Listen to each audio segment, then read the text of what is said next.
So I believe my 71 bus needs a Group 42 battery, but no one in town had one.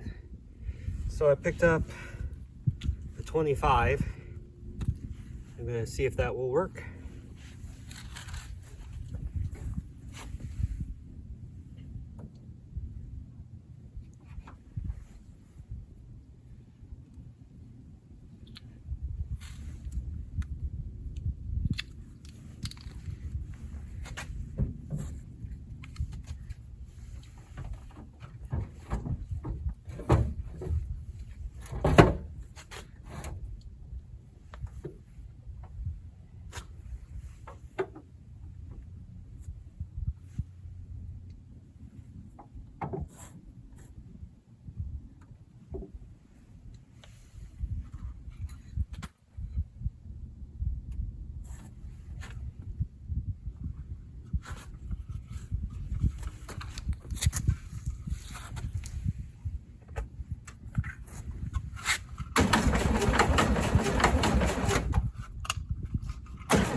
Well, I think I need to change the fuel filter, but it seems to work.